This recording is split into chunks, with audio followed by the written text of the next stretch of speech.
स्वागत है आप सभी का फिर से एक बार एसएस क्लासेस में। तो कैसे हैं आप लोग? आई होप कि आप लोग अच्छे होंगे, बढ़िया होंगे। जैसा कि पता होगा साथियों, अभी जो चैनल पे हम आपको पढ़ा रहे हैं एनसीईआरटी का ज्योग्राफी पढ़ा रहे हैं, ठीक है। इससे पहले के 2 वीडियो हम अपलोड कर दिए हैं। ये जो वीडियो होने वाला है एनसीईआरटी का ज्योग्राफी के सीरीज में, ये वीडियो नंबर 3 होने वाला है, यानी कि पार्ट 3 होने वाला है, ठीक है। इसमें हम क्या कर रहे हैं कि जो भी क्लास 9 और क्लास 10 है, जो कि आपका आने वाले आगामी टीआरई 4 के लिए इंपॉर्टेंट है, हम उसको यहाँ पे कंप्लीट कराने की कोशिश कर रहे हैं ज्योग्राफी को चैप्टर वाइज एमसीक्यूज के रूप में। अगर टोटल 9th और 10th में अगर के हमने बनाए हैं जो एमसीक्यूज का ई बुक, उसमें 1000 प्लस यहाँ पे एमसीक्यूज रहने वाले हैं।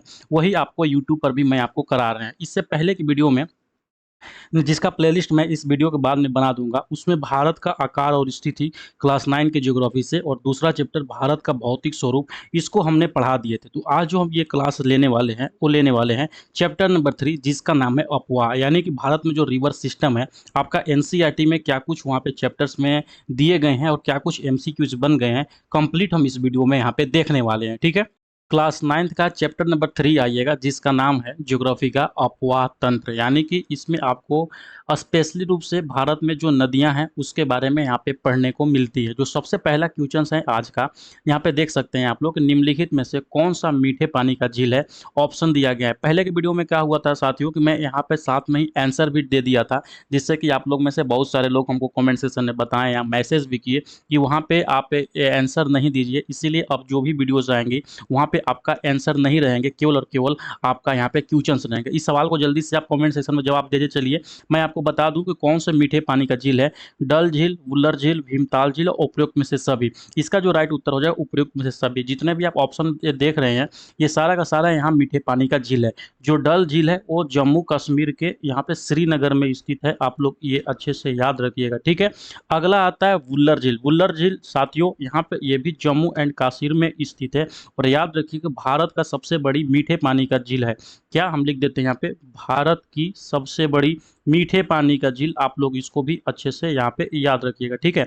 अगला आता है भीमताल झील। भीमताल झील भी मीठे पानी का झील है, लेकिन ये जो स्थित है आपका उत्तराखंड में स्थित है। आप लोग अच्छे से इसको याद रखिएगा, ठीक है। अगले सवाल की तरफ बढ़ते हैं। इस पीडीएफ में थोड़ा सा नंबरिंग करने में क्वेश्चंस गलत हो गए हैं, तो सेकेंड नंबर के मतलब हमारा जो समझेंगे 37 नंबर क्वेश्चंस। बीच में जो क्वेश्चंस थे थोड़ा सा नंबरिंग देने में मिस्टेक हुई है, इसीलिए हम अगला क्वेश्चन यहाँ से स्टार्ट करते हैं। अगला क्वेश्चन दिया गया है कि झीलों के संबंध में नीचे दिए कौन सा कथन असत्य पूछ रहा है। आप लोग याद रखिएगा। बिसर्प नदी गोखुर झील बनाती है, बार और स्प्लिट लैगून बनाते हैं, लैगून तटीय क्षेत्र का विशेषताएं हैं, झीलें जल का संचय करती हैं। देखिए ये सब सारा चीज आप 9th का जब एनसीईआरटी पढ़ते हैं या जब मैं वीडियो अपलोड किया हूँ चैनल पे, तो उससे आप समझ सकते हैं कि लैगून झील क्या होते हैं, कैसे होते हैं। अभी हम एमसीक्यू चला रहे हैं साथियों, तो बहुत ही शॉर्ट फॉर्म में सारा का सारा हम जो क्वेश्चंस हैं उसको एमसीक्यू के रूप में आपको जल्दी से कराने की कोशिश कर रहे हैं। तो इसमें पूछ रहा है असत्य कौन सा है, तो ऑप्शन नंबर 1 जो है यहाँ पे असत्य है। अगर के बिसर्प के बारे में हम आपको बताना चाहें, जो बिसर्प नदी होती है गोखुर झील से नहीं बनती है, बल्कि ये नदी के मुहाने के निकट बनती है। आप लोग इसको अच्छे से याद रखिएगा। नेक्स्ट सवाल जो आपसे स्क्रीन पर दिया गया है यहाँ पे, जैसे कि देख पा रहे होंगे, ऊंचावच वाली झीलें किस स्थाकृति पर पाई जाती है। अब देखिए यहाँ पे एक वर्ड दिया गया है ऊंचावच। इसका मतलब होता है हाई अल्टीट्यूड। हाई अल्टीट्यूड मतलब अत्यधिक ऊंचाई पर। अत्यधिक ऊंचाई कहाँ पे होगा, खुद से सोच सकते हैं। ये जो ऊंचाई पाई जाती है पर्वतों पर पाई जाती है, इसीलिए इस प्रकार का जो झील होता है साथियों ये पर्वत पर पाए जाते हैं। तो ऑप्शन नंबर सी यहाँ पे इसका राइट उत्तर होगा, ठीक है। अगला सवाल देखिए यहाँ पे 39 नंबर क्वेश्चन, जो कि पूछ रहा है आपसे कि भारत में गोखुर झीलें कहाँ पे पाई जाती है। ऑप्शन है नीलगिरी, पालनी, अरावली या उपयुक्त में से एक से अधिक। तो इसका जो राइट उत्तर हो जाएगा ऑप्शन नंबर डी 1, 2 और 3। जो यहाँ पे गोखुर झीलें पाई जाती हैं ये सब तीनों जो पर्वतीय स्थल दिखाई दे रहे हैं यहाँ पे सारे में ये पाए जाते हैं। स्क्रीन पे अगला क्वेश्चन है 40 नंबर क्वेश्चन की भूटान की सीमा भारत के किन राज्यों से मिलती है, ठीक है।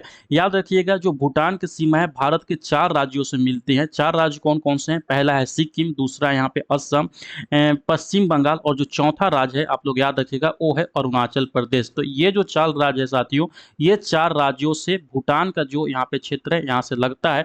ऑप्शन में यहाँ पे देखिएगा डी ऑप्शन दिया गया है उपयुक्त में से एक से अधिक। तो ये आपका यहाँ पे राइट उत्तर हो जाएगा, ठीक है। 41 नंबर क्वेश्चन की तरफ बढ़ते हैं। 41 नंबर क्वेश्चन आपका यहाँ पे दिया है कि गंगा के किन सहायक नदियों का उद्गम नेपाल हिमालय है। यानी कि पूछ रहा है कौन कौन सी नदी जो है यहाँ पे नेपाल हिमालय से निकलती है? ऑप्शन में देखिएगा, घाघरा, रामगंगा नदी, गंडक, कोसी नदी, शारदा नदी। तो ये जो आपका ऑप्शन नंबर बी और सी है, गंडक, कोसी और शारदा, ये साथियों नेपाल हिमालय से निकलते हैं। आप लोग अच्छे से याद रखिएगा। बाकी जो यहाँ पे ये जो घाघरा नदी है, ये तिब्बत के पठार से निकलती है। कहाँ से निकलती है? तिब्बत का पठार से ये निकलता है, ठीक है। और अगर के यहाँ पे देखिएगा रामगंगा नदी, तो साथियों ये रामगंगा नदी उत्तराखंड के नज़दीक से यहाँ पे निकलता है।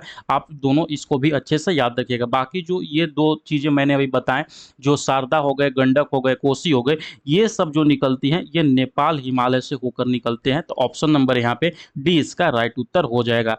अगला सवाल बढ़ते हैं 42 नंबर क्वेश्चन की तरफ। दिया गया है कि निम्नलिखित में से कौन सी यमुना की सहायक नदियां हैं? पहले तो हम आपको बताना चाहेंगे कि आखिर में यमुना की कौन कौन सी सहायक नदी है। याद रखिएगा, पहला जो नदी है चंबल नदी, ठीक है। दूसरा जो नदी है बेतवा नदी, ठीक है।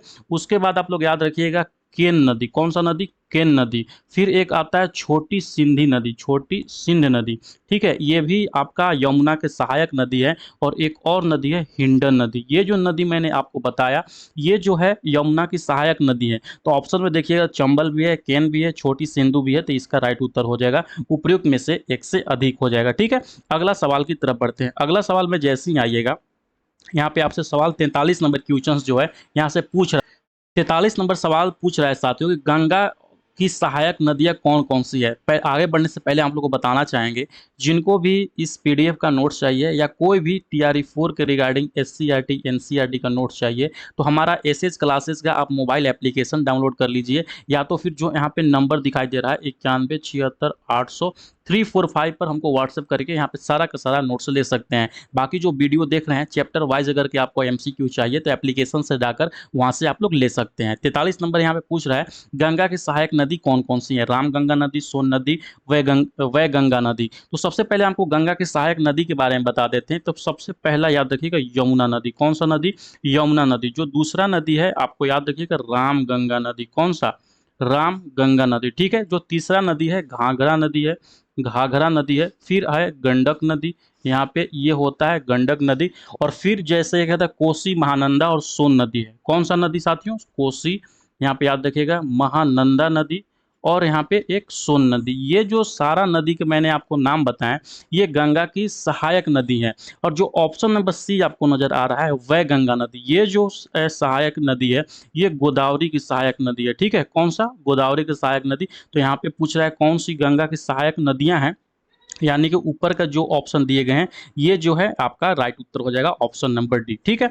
नेक्स्ट सवाल की तरफ बढ़ते हैं। 44 नंबर क्वेश्चन। 44 नंबर क्वेश्चन बहुत ही बेहतरीन सवाल है, और ये सवाल बार बार यहाँ पे परीक्षाओं में पूछे जाती है। क्या पूछा रहा है कि ब्रह्मपुत्रा की सहायक नदियां इनमें से कौन कौन सी हैं? ब्रह्मपुत्रा की सहायक नदी साथियों आपसे पूछ रहा है। तो सबसे पहले याद रखिएगा, ब्रह्मपुत्रा एकमात्र नदी है जो कि इसका लोकेशन बदलते ही इसका नाम भी यहाँ पे बदलते रहता है हर समय। तो आप लोग याद रखिएगा कि कौन कौन सा है। जैसे कि यहाँ पे पूछ रहा है, सॉरी यहाँ पे मैंने कुछ और पढ़ दिया। सहायक नदियों का नाम बताना है कि यहाँ पे क्या होगा। रंग, सांगपो नदी, दिबांग नदी और मानस नदी, ये सब यहाँ पे दिया गया है आपका। तो ब्रह्मपुत्रा की सहायक नदी में अगर के हम देखें कि कौन कौन सी यहाँ पे इसका सहायक नदी है, तो पहला जो सहायक नदी है लोहित नदी, ठीक है। उसके बाद आता है दिबांग नदी। कौन सा नदी साथियों? ये हुआ दिबांग नदी। फिर है आपका सुबनसिरी नदी, सुबनसिरी, ठीक है, सुबनसिरी नदी। और इसका एक और है मानस, मानस नदी। और फिर तीस्ता नदी। ये जो सारा नदी है ये सब का सब यहाँ पे ब्रह्मपुत्रा की सहायक नदी है। तो ऑप्शन में देखिएगा सब कुछ दिया गया है, ऑप्शन नंबर डी इसका राइट उत्तर हो जाएगा, ठीक है। 45 नंबर क्वेश्चन आप स्क्रीन पर यहाँ पे देखिए। 45 नंबर क्वेश्चन में यहाँ पे क्या दिया गया है, आपसे सवाल पूछ रहा है कि कौन सी प्रायद्वीपीय नदियां भ्रंश घाटी से होकर गुजरती है? Narmada, Tapti, Godavari, A and B. याद रखिएगा जो भ्रंश से होकर गुजरने वाली दो नदी है नर्मदा और ताप्ती, बहुत ही इंपॉर्टेंट है। और ये जो नदी है यहाँ पे डेल्टा का निर्माण नहीं करती है। क्या करती है? नहीं करती है डेल्टा का निर्माण। आपसे सवाल ये भी घुमा के पूछ लेता है कि कौन सी नदी डेल्टा का निर्माण यहाँ पे नहीं करती है, ठीक है। तो ये जो दो नदियां आपको बताएं, नर्मदा और ताप्ती, ये दोनों डेल्टा का निर्माण यहाँ पे नहीं करती है, ठीक है। अगला सवाल आता है 46 नंबर क्वेश्चन। क्या सवाल है कि पश्चिम की ओर बहने वाली नदियां कौन कौन सी है? तो कुछ नदी इंपोर्टेंट नदी है, आप लोग याद रखिएगा, जिसके बारे में बार बार पूछा जाता है। नर्मदा नदी जो है पश्चिम की ओर बहने वाली नदी है, ठीक है। तापी नदी भी पश्चिम की ओर बहने वाली नदी है। लूनी नदी जो है साथियों, ये भी यहाँ पे आपका पश्चिम की ओर बहता है। और जो माही नदी है, ये भी पश्चिम की ओर बहती है। पेरियार नदी, साबरमती नदी भी है, ये भी पश्चिम की ओर बहती है। तो इसका राइट उत्तर हो जाएगा उपयुक्त में से एक से अधिक हो जाएगा। ठीक है, 47 नंबर क्वेश्चन की तरफ बढ़ते हैं। 47 नंबर क्वेश्चन है कि गोदावरी की सहायक नदियां कौन कौन सी है। तो याद रखिएगा, जो गोदावरी की सहायक नदियां हैं उसका कुछ हम नाम यहाँ पे लिख देते हैं। कौन सी यहाँ पे इसकी सहायक नदियां हैं। सबसे पहले आता है पूर्णा नदी। कौन सी? पूर्णा नदी। उसके बाद है प्राणहिता नदी। प्राणहिता, ये सब बहुत ही इंपॉर्टेंट सवाल मैं आपको बता रहा हूँ। प्राणहिता नदी, इंद्रावती नदी। एक बार आप मेरा नोट्स पढ़ के और बस आप इस सीरीज को एक बार कंप्लीट कर लीजिए। आपका कोई भी सवाल एनसीईआरटी से अगर के आता है तो आपका यहाँ पे छूटेगा नहीं, याद रखिएगा। और अगला जो नदी है सप्तरी नदी। तो यहाँ पे आपसे पूछ रहा है कि कौन सी यहाँ पे सहायक नदियां हैं गोदावरी की। तो यहाँ पे देखिएगा, जो मंजीरा नदी है साथियों, ये भी यहाँ पे इसका सहायक नदी है। तो इसका राइट उत्तर हो जाएगा आपका उपयुक्त में से सभी, इसका राइट उत्तर हो जाएगा। ठीक है, 48 नंबर क्वेश्चन आपसे देखिए क्या पूछ रहा है। 48 नंबर सवाल है जो आपसे पूछ रहा है कि कृष्णा की सहायक नदियां में कौन कौन सी शामिल है। देखिए, कृष्णा की बहुत सारा नदियां हैं, जैसे तुंगभद्रा नदी हो गया, मालप्रभा नदी हो गए, घाटप्रभा नदी हो गए। अब एक वहाँ पे है कोयना नदी हो गया, मूसी नदी हो गया। ये सब जो नदी है ना, इसका कृष्णा की सहायक नदियां हैं। तो अगर यहाँ पे ऑप्शन में देखिएगा तो भीमा नदी भी है, इसका सहायक नदी है। तो इसका राइट उत्तर हो जाएगा उपयुक्त में से सभी, इसका राइट उत्तर हो जाएगा। ठीक है, अब आते हैं 49 नंबर क्वेश्चन। 49 नंबर क्वेश्चन जो आपसे यहाँ पे पूछ रहा है कि प्रायद्वीपीय नदियों का अपवाह क्षेत्र घटते क्रम में सही रूप में यहाँ पे लिखना है। तो घटते क्रम में अगर के आप देखिएगा तो जो यहाँ पे ऑप्शन दिया गया है गोदावरी, कृष्णा, महानदी, कावेरी, ये इसका राइट उत्तर हो जाएगा। तो ऑप्शन नंबर ए इसका राइट उत्तर हो जाएगा। ठीक है, 50 नंबर क्वेश्चन आपके स्क्रीन पर है। 50 नंबर सवाल आपसे ये पूछ रहा है कि कौन से राज्य समुद्री व अंतर्राष्ट्रीय सीमा दोनों को छूते हैं। दोनों को ऑप्शन है गुजरात, पश्चिम बंगाल, राजस्थान। तो याद रखिएगा, राजस्थान जो है कोई भी समुद्री सीमा को यहाँ पे नहीं छूता है। बाकी जो गुजरात है, गुजरात यहाँ पे जो पाकिस्तान है, पाकिस्तान की सीमा को छूता है। और जो पश्चिम बंगाल है दोस्तों, ये जो है बांग्लादेश की यहाँ पे सीमा को ये छूता है। तो आपको इसको भी याद रखना चाहिए। ठीक है, तो यानी कि ऑप्शन नंबर यहाँ पे डी इसका राइट उत्तर हो जाएगा। ठीक है, 51 नंबर क्वेश्चन। 51 नंबर क्वेश्चन आपसे क्या पूछ रहा है, आप स्क्रीन पर देख पा रहे होंगे कि चीन की सीमा से कौन से राज्य लगते हैं। याद रखिएगा, भारतीय 5 राज्य जो हैं चीन की सीमा से लगते हैं। मैं इससे पहले भी आपको बता चुका हूं। पहला जो राज्य है जम्मू एंड कश्मीर है। जो दूसरा साथियों यहाँ पे राज्य है वो हिमाचल प्रदेश है। तीसरा जो राज्य है, याद रखिएगा, उत्तराखंड है। यहाँ पे यूके यहाँ पे लिख देते हैं, ये उत्तराखंड हुआ। चौथा जो राज्य है वो है सिक्किम। कौन सा राज्य? यहाँ पे सिक्किम। ठीक है, और जो पांचवा राज्य है, बहुत ही इंपॉर्टेंट राज्य है, वो अरुणाचल प्रदेश है। तो यही पूछ रहा है कि कौन से राज्य लगते हैं। तो यहाँ पे जम्मू कश्मीर लगता है, सिक्किम लगता है, अरुणाचल प्रदेश लगता है। इसीलिए इसका जो राइट उत्तर हो जाएगा उपयुक्त में से सभी, इसका राइट उत्तर हो जाएगा। ठीक है, नेक्स्ट सवाल देखिए, यहाँ पे 52 नंबर क्वेश्चन। किन राज्यों से कर्क रेखा गुजरती है? मैंने बताए थे 8 राज्यों से यहाँ पे कर्क रेखा गुजरते हैं। और ये भी बताए थे कौन कौन राज्य से होकर गुजरता है। तो अगर ऑप्शन में देखिएगा तो ये सभी हो जाएगा, यानी कि उपयुक्त में से सभी, इसका राइट उत्तर हो जाएगा। ठीक है, अब देखिए 53 नंबर क्वेश्चन, बहुत ही ज्यादा इंपॉर्टेंट क्वेश्चन यहाँ पे दिया गया है। अगला सवाल में जैसे ही आएगा, 53 नंबर क्वेश्चन आपसे बहुत ही इंपॉर्टेंट सवाल है। जो पूछ रहा है, क्या पूछ रहा है कि निम्न में से कौन सा एक लगूनीय झील है। लगूनीय मतलब यहाँ पे लिखने में थोड़ा सा मिस्टेक है, याद रखिएगा लैगून के बारे में आप पूछ रहा है कि कौन सा जो झील है लैगूनीय झील है। ऑप्शन देखिएगा, वुलर झील, भीमताल झील, सांभर झील और लोकटक झील।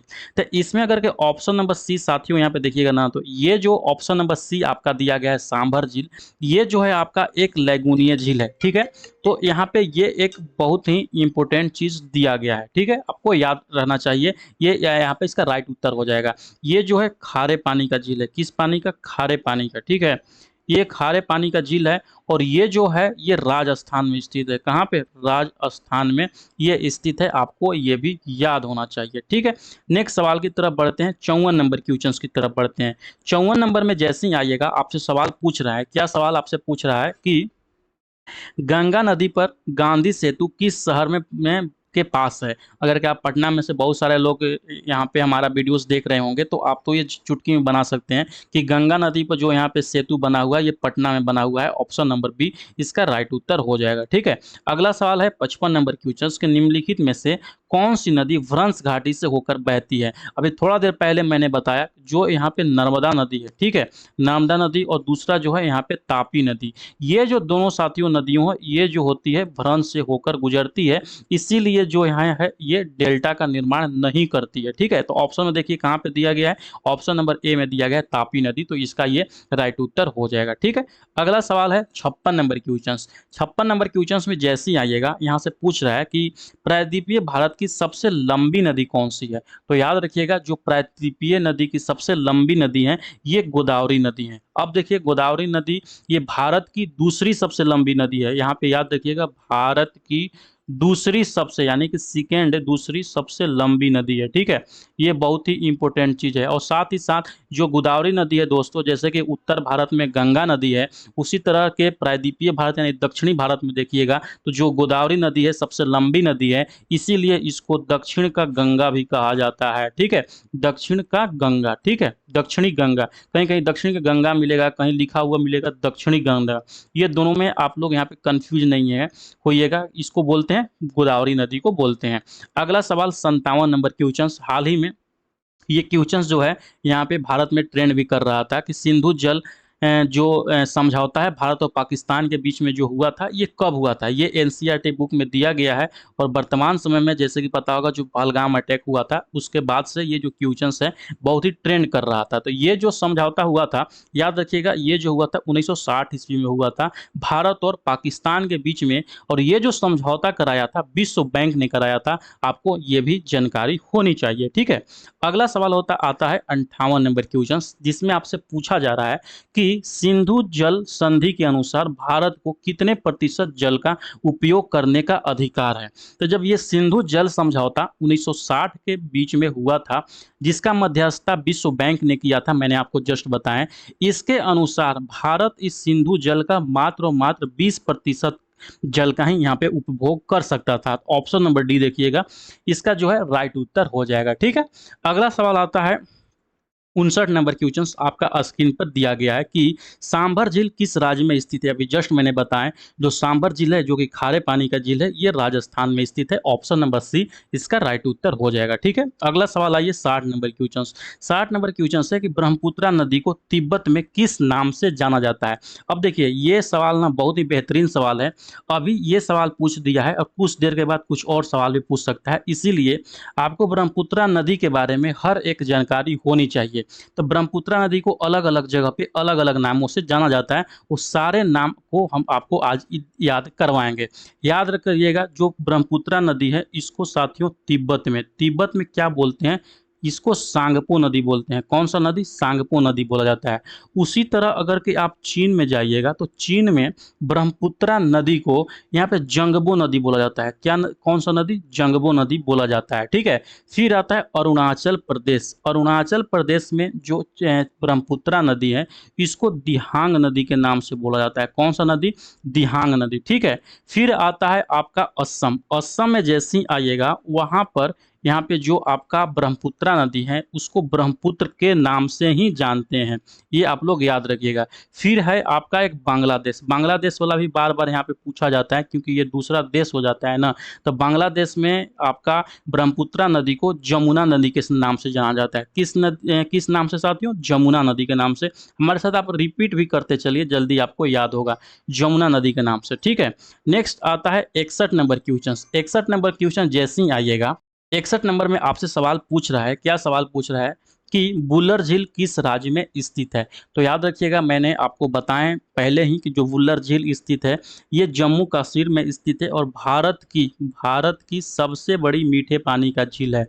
मीठे पानी की झील, ठीक है? भारत की सबसे बड़ी मीठे पानी की झील है, आप लोग इसको भी याद रखिएगा, बहुत ही इम्पोर्टेंट चीज़ है, बार-बार सवाल पूछा जाता है, ठीक है? अगला सवाल आता है 62 नंबर क्वेश्चंस। 62 नंबर क्वेश्चंस आपसे पूछ रहा है कि भारत की सबसे बड़ी मीठे पानी का झील कौन-सा है? अभी जस्ट मैंने बताया जो बुल्लर झील है, जो भारत की सबसे बड़ी मीठे पानी का झील है, ठीक है? उसके बाद आता है 63 नंबर क्वेश्चन साथियों, आपके स्क्रीन पर आपसे पूछ रहा है नर्मदा नदी का उद्गम स्थल कहाँ पे है? नागपुर, जबलपुर, अमरकंटक, महाबलेश्वर। तो ये जो नर्मदा नदी का उद्गम स्थल है, ये है अमरकंटक। अमरकंटक है जो कि मध्य प्रदेश में स्थित है और अमरकंटक से और एक नदी निकलती है जिसका नाम है ताप्ती नदी। फिर है नर्मदा नदी और एक और नदी है सोन नदी। ये जो तीनों नदियाँ हैं साथियों, यहाँ पे नर्मदा नदी से निकलती हैं, आप लोग याद रखिएगा। ठीक है, अगला सवाल बढ़ते हैं 64 नंबर क्वेश्चन। 64 नंबर क्वेश्चन से पूछ रहा है कि अरुणाचल प्रदेश में ब्रह्मपुत्रा को किस नाम से जाना जाता है? अभी तुरंत मैंने आपको बताएं कि जो अरुणाचल प्रदेश है वहाँ पे ब्रह्मपुत्रा को दिहांग नदी के नाम से जाना जाता है और यही सवाल आपसे यहाँ पे 64 नंबर में सवाल पूछ दिया है। तो इसका जो राइट उत्तर हो जाएगा आपका, क्या राइट उत्तर हो जाएगा? दिहांग नदी। ऑप्शन नंबर डी देखिएगा तो ऑप्शन नंबर यहाँ पे सी देखिएगा तो इसका जो है राइट उत्तर हो जाएगा। ठीक है, अगला सवाल की तरफ बढ़ते हैं 65 नंबर क्वेश्चन में। 65 नंबर क्वेश्चन आपसे सवाल पूछ रहा है, क्या सवाल पूछ रहा है कि भारत की सबसे लंबी नदी कौन सी है? याद रखिएगा, जो भारत की सबसे लंबी नदी है वो है आपका गंगा नदी, जिसकी कुल लंबाई 2525 किलोमीटर है। यहाँ पे आपका इंपॉर्टेंट सवाल है, ऑप्शन नंबर बी इसका राइट उत्तर हो जाएगा। ठीक है, फिर आता है अगला सवाल कि यमुना नदी की उत्पत्ति कहाँ से होती है? गंगा नदी की उत्पत्ति स्थल गंगोत्री, यमुना नदी की अब जो उत्पत्ति स्थल है वो है यमुनोत्री। ऑप्शन नंबर बी इसका राइट उत्तर हो जाएगा। यमुनोत्री ग्लेशियर जो है कहाँ पे स्थित है? तो ये उत्तराखंड में स्थित है, आपको ये भी पता होना चाहिए। ठीक है, अब आता है 67 नंबर क्वेश्चन, बहुत ही बेहतरीन क्वेश्चन। अगला सवाल जो हम आपको बताने जा रहे हैं ये बहुत ही इंपॉर्टेंट क्वेश्चन है। इसमें लगभग जो छात्र होते हैं यहाँ पे कंफ्यूज होते हैं। आपको इस वीडियो के साथ में ही जो भी कन्फ्यूजन्स होंगे आज यहाँ पे दूर होंगे। एक आता है, एक सवाल पूछता है कि दक्षिण भारत की गंगा किसे कहा जाता है? और अगला जो सवाल आप स्क्रीन पर देख रहे होंगे 68 नंबर क्वेश्चन, इसमें दिया गया है कि दक्षिण दक्षिण की गंगा किस नदी को कहा जाता है?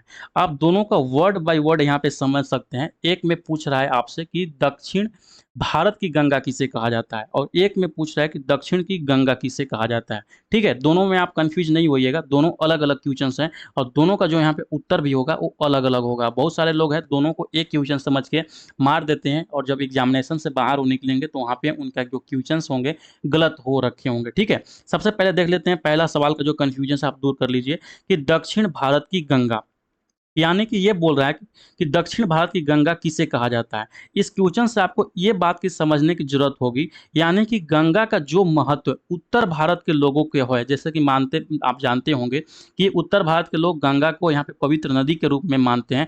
उसी तरह जो दक्षिण भारत के लोग हैं यहाँ पे कावेरी नदी को अपना यहाँ पे बहुत ही इंपॉर्टेंट नदी, एक अच्छा सांस्कृतिक महत्व देते हैं। तो कभी भी अगर के आपसे पूछे सवाल कि दक्षिण भारत की गंगा किसे कहते हैं तो यहाँ पे ये कावेरी नदी यहाँ पे राइट उत्तर हो जाएगा। अब आते हैं अगला सवाल में। अगला सवाल यहाँ पे देखिए आपसे क्या पूछ रहा है। अब सवाल यहाँ पे पूछ रहा है कि दक्षिण की गंगा किस नदी को कहा जाता है? दक्षिण की गंगा मतलब जैसे कि पता होगा जो गंगा नदी है भारत की सबसे लंबी नदी है।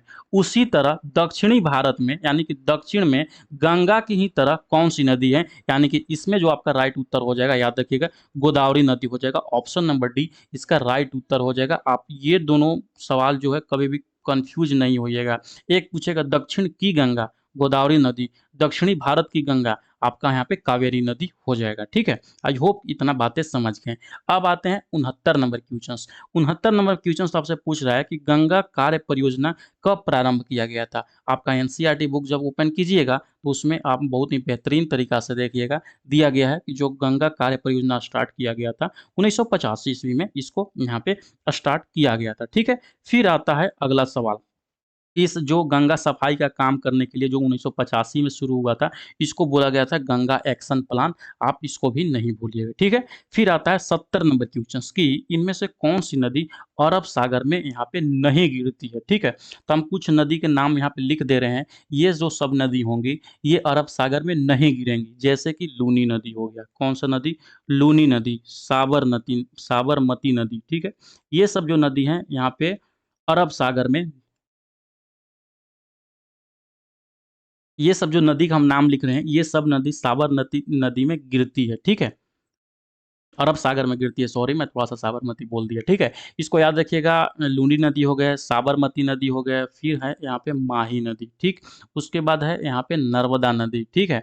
उसके बाद एक है तापी नदी, फिर आता है मांडवी नदी, फिर आता है यहाँ पे जुआरी नदी, ये सब जो नदी है बहुत ही इम्पोर्टेंट है। फिर है एक इम्पोर्टेंट नदी शरावती नदी। ये सारा जो नदी है आपका अरब सागर में गिरती है, तो पूछ रहे हैं कौन-सा नहीं गिरती है? ऑप्शन नंबर सी में देखिएगा दे रहा है तुंगभद्रा नदी, ये अरब सागर में नहीं गिरती है, आप लोग याद रखिएगा। ये जो तुंगभद्रा नदी है, ये बंगाल की खाड़ी में गिरती है और जो तुंगभद्रा नदी है साथियों, ये कृष्णा की सहायक नदी है, आपको ये भी याद होना चाहिए, ठीक है? अगला सवाल की तरफ बढ़ते हैं। अगला है आपका 71 नंबर क्वेश्चन, 71 नंबर क्वेश्चन पूछ रहा है कि ब्रह्मपुत्र नदी की उत्पत्ति कहाँ से होती है? तो ये जो होती है मानसरोवर झील से होता है, ऑप्शन नंबर सी इसका राइट उत्तर हो जाएगा, ठीक है? अगला जो सवाल आपसे दिया गया है यहाँ पे आपका बुक्स में कि नर्मदा घाटी किसके बीच में स्थित है? तो ये जो नर्मदा घाटी आपका स्थित है, याद रखिएगा, ऑप्शन नंबर बी में अगर देखिएगा दिया गया है भांडेर और मैकाल के पहाड़ियों के बीच में ये स्थित है, इसका ये राइट उत्तर हो जाएगा, ठीक है? 73 नंबर क्वेश्चंस की तरफ बढ़ते हैं। 73 नंबर क्वेश्चंस है, पृथ्वी की सतह के नीचे मौजूद जल को क्या कहा जाता है? तो उस जल को भौम जल कहा जाता है, ऑप्शन नंबर सी इसका राइट उत्तर हो जाएगा, ठीक है? उसके बाद यहाँ पे 74 नंबर क्वेश्चन है कि मंदोवी किसकी सहायक नदी है? अब याद रखिएगा, एक मांडवी नदी आता है, एक मंदोई नदी, ये दोनों अलग-अलग है, आप लोग याद रखिएगा। तो जो ये मंदोई नदी है साथियों, ये आपका जो स्थित है, ये गोदावरी नदी की सहायक नदी है, ऑप्शन नंबर बी इसका राइट उत्तर हो जाएगा, ठीक है? नेक्स्ट सवाल की तरफ बढ़ते हैं। नेक्स्ट सवाल में जैसे ही आइएगा आपका 75 नंबर क्वेश्चन सवाल है। 75 नंबर क्वेश्चन से पूछ रहा है कि वैनगंगा और पैनगंगा किसकी सहायक नदियाँ हैं? तो वैनगंगा और जो पैनगंगा यहाँ पे सहायक नदी हैं, वो गोदावरी की सहायक नदी हैं। ऑप्शन नंबर बी इसका राइट उत्तर हो जाएगा, ठीक है? 76 नंबर सवाल। 76 नंबर सवाल है कि अरावली, भवानी, हिमावती और काबिनी किसकी सहायक नदियाँ हैं? ये सारा जो चीज़ है ना, जब हम ज्योग्राफी का जो आपको नोट्स यहाँ पे दिए हैं क्लास 6 टू 10, एक-एक लाइन को बहुत ही बेहतरीन तरीक़ा से उसमें ऐड कर दिए हैं, ठीक है? तो अगर के आपको बुक्स पढ़ने में प्रॉब्लम हो रही है, तो जो हम आपको नोट्स केवल दिए हैं, आप उसको पढ़ लीजिए, आपको बुक्स पढ़ने की ज़रूरत नहीं है। आपको देखिए, इस चीज़ को ना जो मैं आपको करा रहा हूँ, इसको करने से पहले आपको या तो बुक्स पढ़ने होंगे, जो हमारा द्वारा दिया गया नोट्स हैं, उसको पढ़ने होंगे। उसको पढ़ने के बाद अगर के आप ये सीरीज़ को अटेंड करते हैं और देख लेते हैं, तो आपका जो एनसीईआरटी है 100% आपके जुबान पे होंगे और जब भी एग्ज़ाम में जाइएगा सवाल आपको यहीं से देखने को मिलेंगे, ठीक है? अब देखिए यहाँ पे जो 76 नंबर सवाल है, तो ये जो सहायक नदी है हेमावती, काबनी, भवानी है जो है, ये कावेरी की सहायक नदी है। ऑप्शन नंबर सी यहाँ पे ये राइट उत्तर हो जाएगा, ठीक है? अगला आता है 77 नंबर क्वेश्चन, क्या पूछ रहा है कि पृथ्वी का कितना प्रतिशत भाग जल से ढका हुआ है? जैसे कि पता होगा यहाँ पे जो 71% भाग है जो जल से ढका ढका हुआ है, करके इसको हम ओवरव्यू में देखें तो 3/4 जो भाग है यहाँ पे जल से ढका हुआ है। ऑप्शन नंबर सी इसका राइट उत्तर हो जाएगा, ठीक है? 78 नंबर क्वेश्चन आपके स्क्रीन पर रहा। 78 नंबर में क्या पूछ रहा है कि महानदी गोदावरी, कृष्णा और कावेरी किस दिशा की ओर बहती है? करके आप मैप में देखिएगा तो ये जो नदी है, ये सारी नदियाँ जो है पूरब की ओर में बहती हैं। ऑप्शन नंबर सी यहाँ पे राइट उत्तर हो जाएगा। नेक्स्ट सवाल में जैसे ही आइएगा 79 नंबर क्वेश्चन, इसमें पूछ रहा है कि निम्नलिखित में से कौन सी नदियाँ डेल्टा नहीं बनाती है? थोड़ी देर पहले मैंने बताया कि जो 2 नदी हैं नर्मदा, एक नर्मदा नदी और जो दूसरा नदी है ताप्ती नदी या तापी नदी, ये जो दोनों नदी हैं ये भ्रंश से होकर गुजरती है। किससे? भ्रंश से होकर गुजरती है, इसीलिए डेल्टा का निर्माण नहीं करती हैं। अगर के ऑप्शन में देखिएगा तो यहाँ पे ऑप्शन नंबर अगर के आपका दिया गया है, थोड़ा-सा यहाँ पे ऑप्शन आपको दिखा आपसे पूछ रहा है कौन सी नदी डेल्टा बनाती है, तो यहाँ पे उपयुक्त में से सभी इसका राइट उत्तर हो जाएगा, ठीक है? अगला सवाल है 80 नंबर क्वेश्चन, बहुत ही इंपॉर्टेंट सवाल है कि धुआंधार जलप्रपात किस नदी पर स्थित है? ये जो साथियों स्थित है, ये नर्मदा नदी पर स्थित है और जो राज्य है ये मध्य प्रदेश में स्थित है। आप दोनों चीज़ें यहाँ पे याद रखिएगा।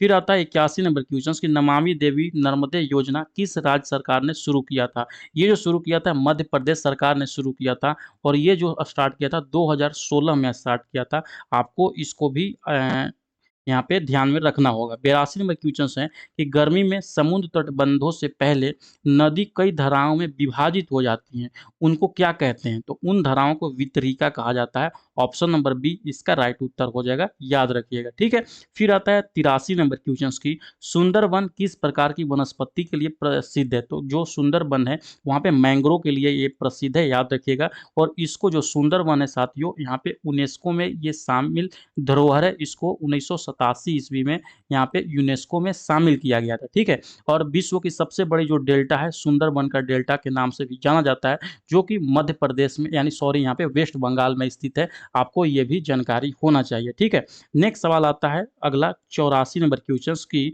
गंगा अपनी यात्रा गंगोत्री से गंगा सागर तक कितनों किलोमीटर कर करती है? यानी कि जहाँ से निकलती है और कहाँ पे जाती है, कितने किलोमीटर? तो याद रखिएगा ये जो टोटल किलोमीटर है 2525 किलोमीटर है, लेकिन कहीं कहीं देखिएगा ऑप्शन में डायरेक्ट रूप से 2500 किलोमीटर में दे दिया जाता है, तो वहाँ पे आपको उसको सही करना है। अगर ऑप्शन में देखिएगा तो आपको 2500 किलोमीटर या 2525 किलोमीटर देखने को मिलेगा, तो ऑप्शन में देखिएगा तो यहाँ पे केवल 2500 किलोमीटर दिया गया है, तो यही इसका राइट उत्तर हो जाएगा। ठीक है, अगला सवाल 85 नंबर क्वेश्चन से, 85 नंबर क्वेश्चन क्या दिया गया है कि ब्रह्मपुत्र नदी यू आकार का मोड़ बनाकर भारत के किस राज्य में प्रवेश करती है? तो इसका जो सही उत्तर होगा ऑप्शन में देख पा रहे होंगे, तो ऑप्शन नंबर सी जो है अरुणाचल प्रदेश में यहाँ पे ये प्रवेश करती है। और उस समय जो इसको जो ब्रह्मपुत्र नदी है इसको दिहांग नदी के नाम से जाना गया है। ठीक है, अगला सवाल आता है यहाँ पे 86 नंबर क्वेश्चन, 86 नंबर क्वेश्चन से दिबांग दिहांग जलमंडल आरक्षित क्षेत्र किस राज्य में स्थित है? अभी जस्ट मैंने बताया अरुणाचल प्रदेश में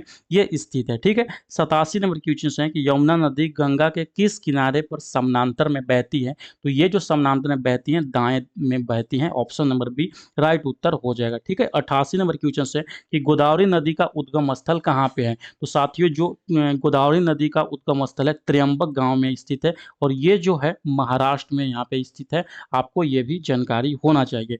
फिर आता है 89 नंबर क्वेश्चन की, नदियों की लंबाई का सही अवरोही क्रम यानी कि घटते क्रम पूछ रहा है, घटते क्रम में नदियों का कौन सा यहाँ पे दिया गया है? और के ऑप्शन नंबर बी देखिएगा तो बी यहाँ पे राइट उत्तर है। अब आपको ध्यान में आएगा कि यहाँ पे ब्रह्मपुत्र दिया गया है, यहाँ पे गंगा दिया गया है, तो भारत में जो सबसे लंबी गंगा नदी है, तो भारत में जो सबसे लंबी नदी है ये गंगा नदी है, लेकिन ओवरव्यू में देखिएगा जो जहाँ से निकलती है और जहाँ पे गिरती है वहाँ पे ब्रह्मपुत्र नदी है जो सबसे लंबी नदी है। ब्रह्मपुत्र नदी कुल लंबाई 2900 किलोमीटर है, गंगा नदी की कुल लंबाई 2500 किलोमीटर है, और यहाँ पे गोदावरी नदी की कुल लंबाई ओवरव्यू में देखिएगा 1400 किलोमीटर है, और यहाँ पे नर्मदा नदी की जो लंबाई है 1300 किलोमीटर है। तो इसका जो राइट उत्तर हो जाएगा ऑप्शन नंबर बी यहाँ पे इसका राइट उत्तर हो जाएगा। ठीक है, अगला सवाल 90 नंबर क्वेश्चन। ठीक है 90 नंबर क्वेश्चन आपसे पूछ रहा है कि किस नदी का उद्गम जनापाव पहाड़ी से होता है? यानी कि जनापाव पहाड़ी से किस नदी का है? तो ये चंबल नदी का है, याद रखिएगा। और ये जो चंबल नदी यहाँ पे मध्य प्रदेश में स्थित है, आपको ये भी जानकारी होना चाहिए। नेक्स्ट सवाल है आपका इस बुक्स का कि सिंधु नदी का उद्गम कहाँ हुआ है? तो ये जो सिंधु नदी निकलती है मानसरोवर झील से निकलती है, ऑप्शन नंबर बी इसका राइट उत्तर कर लीजिएगा। इनमें से कौन सी नदी एस्चुअरी नहीं बनाती है? आपसे पूछ रहा है कौन सी नदी जो है एस्चुअरी का निर्माण यहाँ पे नहीं करती है। 92 नंबर क्वेश्चन में आप लोग ऑप्शन देकर जल्दी से यहाँ पे बताइए। तो एस्चुअरी का निर्माण जो नहीं करती है महानदी है, यहाँ पे एस्चुअरी का निर्माण नहीं करती है। बाकी नर्मदा जो ताप्ती है ये एस्चुअरी का निर्माण करती है। ठीक है, अगला सवाल है कि नर्मदा नदी किस दिशा में बहती है? तो ये जो साथियों नर्मदा नदी जो बहती है पश्चिम दिशा में बहती है, याद रखिएगा। ठीक है, अगला सवाल है 94 नंबर क्वेश्चन की, अरब सागर की दृष्टि से निम्न में से कौन सी नदी संबंधित नहीं है? यानी कि बोल रहा है कि जो नर्मदा अरब सागर में कौन सी नदी नहीं गिरती है, ये इस सवाल को नॉर्मल भाषा में समझे तो ये जो अमेजन है ये तो बहुत दूर की नदी है, ऑप्शन नंबर बी यहाँ पे इसका राइट उत्तर हो जाएगा। ठीक है, फिर बढ़ते हैं नेक्स्ट सवाल की तरफ में। नेक्स्ट सवाल में जैसे ही आइएगा 95 नंबर क्वेश्चन, 95 नंबर क्वेश्चन पूछ रहा है कि विश्व की सबसे बड़ी सहायक नदी कौन सी नदी है? तो विश्व की जो सबसे यहाँ पे सहायक नदी है वो सतलज नदी है, आप लोग याद रखिएगा ऑप्शन नंबर बी। और जो सतलज नदी है ये सिंधु की सहायक नदी है, आपको ये भी याद रखना होगा। ठीक है, 96 नंबर क्वेश्चन की सतलज यमुना लिंक नहर किन राज्यों को जोड़ता है? तो ये जो जोड़ता है पंजाब और हरियाणा को जोड़ता है, ऑप्शन नंबर ए, या इसको याद रखिएगा। अगला सवाल में जैसे आएगा 97 नंबर में, सिंधु नदी किन दो पर्वत श्रेणियों के बीच बहती है? अगर के ऑप्शन नंबर यहाँ पे बी में देखिएगा दिया गया है, लद्दाख और जास्कर के बीच में ये बहती है, आप लोग याद रखिएगा। इनमें से कौन कृष्णा की सहायक नदी नहीं है पूछ रहा है, तो याद रखिए जो तेल नदी है ये कृष्णा की सहायक नदी नहीं है, ये जबकि महानदी जो है महानदी का ये सहायक नदी है, आपको ये भी याद रखना होगा। ठीक, फिर आता है यहाँ पे 99 नंबर क्वेश्चन कि दामोदर किसकी सहायक नदी है। जो ये साथियों दामोदर सहायक नदी है, ये हुगली की सहायक नदी है, जो कि पश्चिम बंगाल यानी कि वेस्ट बंगाल में बहता है, और वेस्ट बंगाल का शोक भी यहाँ पे दामोदर नदी को बोला जाता है। आप लोग इसको भी अच्छे से याद रखिएगा। ठीक, फिर आता है अगला सवाल। अगला सवाल यहाँ पे 100 नंबर क्वेश्चन दिया गया है। क्या दिया गया है कि नर्मदा नदी का उद्गम स्थल कहाँ पे है। तो नर्मदा नदी का जो उद्गम स्थल है अमरकंटक है। अमरकंटक से 3 नदी निकलती है, आप लोग याद रखिएगा। एक हो गया पहला नर्मदा नदी, दूसरा हो गया माही नदी, और तीसरा जो हो गया सोन नदी। ठीक है, अमर के मानस इसका एक ट्रिक है, मानस। ठीक है, आप तीनों याद रखिएगा, माँ से माही नदी, न से नर्मदा नदी, और स से सोन नदी, आप कभी भी नहीं भूलिएगा। ठीक है, अगला सवाल आता है 101 नंबर क्वेश्चन की सिहावा के निकट किस नदी का उद्गम होता है। पहले याद रखिए जो सिहावा है ये छत्तीसगढ़ के रायपुर जिला में साथियों यहाँ पे स्थित है, और यहाँ से जो है ना महानदी का उद्गम होता है। ऑप्शन नंबर बी इसका राइट उत्तर हो जाएगा। ठीक है, अगला सवाल आता है 105 नंबर क्वेश्चन। ठीक है, यहाँ पे देखिए फिर नंबरिंग देने में थोड़ा सा यहाँ पे टाइपिंग मास्टर जो है गलत किया हुआ है, 101 के बाद 105 लिख दिया, थोड़ा सा मैनेज कीजिएगा आप लोग। 105 नंबर क्वेश्चन पूछ रहा है आपसे कि तुंगभद्रा नदी किसकी सहायक नदी है। तो आपको पता होगा जो तुंगभद्रा नदी है कृष्णा की सहायक नदी है, तो ऑप्शन नंबर ए इसका राइट उत्तर हो जाएगा। ठीक है, 106 नंबर क्वेश्चन है कि यमुना नदी गंगा में कहाँ पे मिलती है। तो ये जो मिलती है प्रयागराज में मिलती है, डायरेक्ट रूप से मैं बता दे रहा हूँ। बाकी डिटेल में अगर देखना होगा तो जो आपको नोट्स दिए हैं आप वहाँ से इसको पढ़ सकते हैं बहुत ही बेहतरीन तरीके से। ठीक है, 107 नंबर क्वेश्चन से कि पूछ रहा है 107 में कि नर्मदा नदी एस्चुअरी बनाती है या डेल्टा। तो ये जो नर्मदा नदी है विश्व ये भ्रंश से होकर गुजरती है, यानी कि एस्चुअरी बनाते हैं। ऑप्शन नंबर बी इसको यहाँ पे राइट उत्तर करेंगे। ठीक है, अगला सवाल आता है 108 नंबर क्वेश्चन की तापी नदी किस दिशा की ओर में बहती है, आपको बताना। तो याद रखिएगा साथियों जो यहाँ पे तापी नदी बहता है ये पश्चिम की दिशा में बहती है। ऑप्शन नंबर डी इसका राइट उत्तर हो जाएगा। फिर आता है 109 नंबर क्वेश्चन कि कौन सी नदी डेल्टा का निर्माण नहीं करती है। मैंने अभी बताया नर्मदा और ताप्ती नदी डेल्टा का निर्माण नहीं करती है क्योंकि ये भ्रंश से होकर गुजरती है। ऑप्शन नंबर सी इसका राइट उत्तर हो जाएगा। फिर आता है 110 नंबर क्वेश्चन। 110 में दिया गया है कि सिंधु नदी भारत में प्रवेश करने के बाद सबसे पहले किस राज्य में यहाँ पे गुजरती है। तो ये जो गुजरती है जम्मू कश्मीर के लद्दाख से होकर गुजरती है। 110 नंबर क्वेश्चन। और यहाँ पे जो चैप्टर 3 था यानी कि जो आज का क्लास था साथियों यहाँ समाप्त होता है। कैसा लगा क्लास आप इस वीडियो के कमेंट सेक्शन में जरूर से जरूर बताएं, और जिनको भी ये नोट्स चाहिए दिए गए नीचे नंबर जो है उस पर हमको व्हाट्सएप कर सकते हैं, या एसएस क्लासेस का मोबाइल एप्लीकेशन डाउनलोड करके वहाँ से इसको परचेज कर सकते हैं। ठीक है, चलिए मिलते हैं नेक्स्ट वीडियो के साथ में। पढ़ते रहिए, मुस्कुराते रहिए, एसएस क्लासेस साथ में आपका सिलेक्शन जरूर होगा। Bye bye.